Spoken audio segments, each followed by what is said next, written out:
just kind of wanted to talk about some of what's to be expected when driving a loud car as a daily.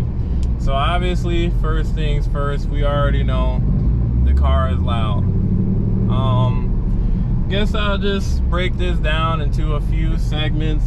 First, starting with the fun. We'll talk about why would you even want to do this in the first place. So, as a fellow car enthusiast, which I'm assuming you probably are if you're watching this video as well, you're obviously doing this because the car sounds good.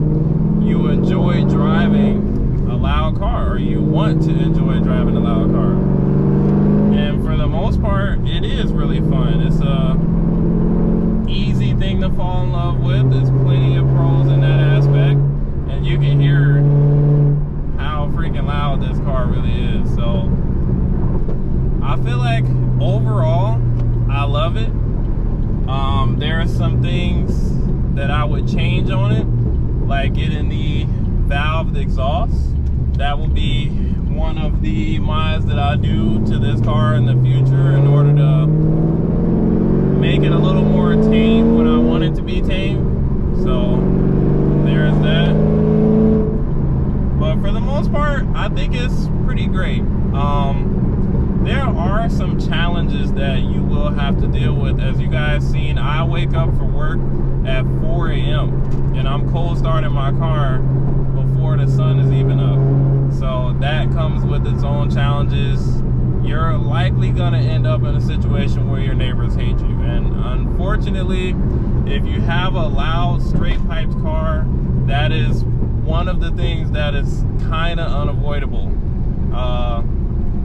One thing I get a lot when I go to neighborhoods that I don't typically go to on a regular basis is people assume that I'm speeding in neighborhoods. And me personally, I never speed or do anything crazy in the neighborhood, but obviously with it sounding much more aggressive and much louder than it does from stock, me going 30 sounds like I'm going 100. So from somebody around the block and around the corner, they can't tell any difference between me going 30 and me going 100 because it's just loud. So yeah, if you don't already know or familiar with my build so far, I have a 2014 Camaro SS I, and I have long tube headers, straight pipe,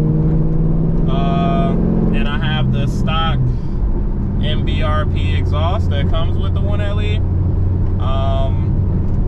Yeah, I haven't done a whole lot to the car, but putting headers on the car really just awakens it in terms of power, in terms of sound. It just makes the car sound better, feel better. Honestly, the sound even makes it look better in my personal opinion, but that's just me. But yeah, it's a great mod to do on the car, but if you don't have the proper setup in place, like a valved exhaust or something like that, it can be a little bit much. Like when I'm cruising and stuff like that, it's really not even bad. Nothing about it is bad other than the fact that when I start the car, the cold start is significantly louder than stock, obviously because of the header. So like I said, you guys seen earlier, I have to start my car at 4:45 in the morning because I work at 6 a.m. So unfortunately, I'm in the situation where I'm kind of blowing my neighbors up when I'm starting the car in the morning, which is why I decided to test out the pool noodle experiment. So if you guys haven't seen my pool noodle video, I have a short on that and I'll link it up top. And if you guys want me to make a full-length video on the pool noodles and if they actually are worth it to do or not, if you don't have a valved exhaust, let me know in the comments. I'll make that. But honestly, for the most part, it's really not bad. It's just that, you know, with the car being so much louder, one of the things that I've noticed that has changed about my driving style is at first I used to be able to play around and do what I wanted, where I wanted, whatever. Because it was loud, but it wasn't that loud, you know what I mean? You couldn't hear me from a mile away. You could hear me from a few blocks away maybe, but now I have to pick and choose where I decide to play and where I can't,